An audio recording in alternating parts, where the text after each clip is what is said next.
Hey everyone, it's Tim here. Welcome back to the channel.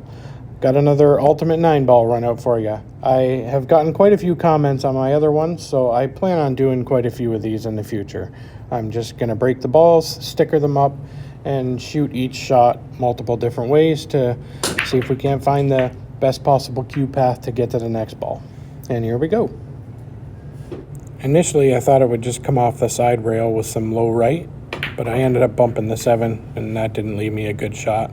So then I thought I would come straight across the table, but I almost bumped the 5, and it didn't leave me the best shot, really.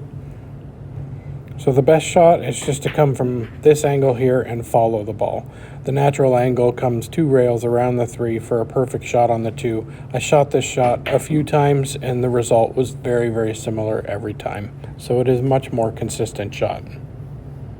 On the 2 here, a stun or a draw shot is not likely to give you a very good shot on the 3. You may end up behind the 6 or the 9.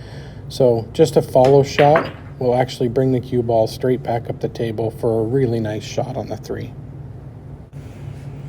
If you try just following off the end rail for the 3, the angle actually pulls you a little too close to the 4, and I went too far and had a horrible shot.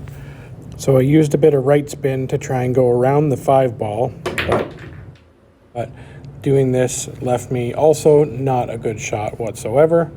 So my choice is just follow with a little left spin, which keeps the ball on this side of the table here, so you end up with a really nice shot on the 4. With the 4 ball, you can force it and follow around 3 rails and go around the 9 and the 6, but you may bump them and it's not guaranteed to have a good shot. A better option, obviously, is just to draw back. If you come up too short, you'll have a shot. If you go too far, you'll hit the rail, but you'll also have a shot. Your position window is quite large doing the draw shot.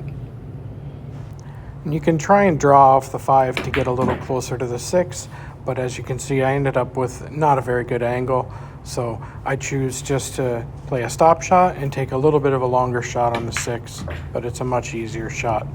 Shooting a follow shot on the 6 may get you to the 7, but it's possible to bump the 9 and actually get hooked behind the 9, so I much prefer just hitting a stun shot and come 2 rails, and you're almost guaranteed a good shot on the 7 to get onto the 9. I like shooting a little draw shot here just to bring the cue ball back off the side rail a little bit, and it's a perfect shot on the 9 ball. As you can see, straight in 9 is never a bad thing. You do want to make sure to hit it with enough draw, because as you can see, it's quite possible to scratch in the side pocket. I didn't hit it hard enough to scratch, but it was very close.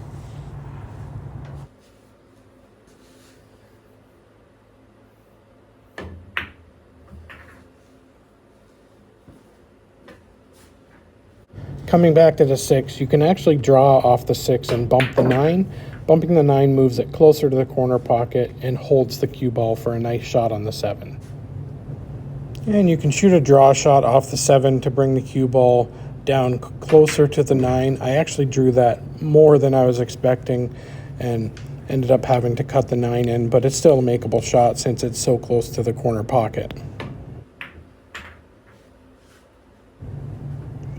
I actually prefer just to shoot a stun shot on the 7.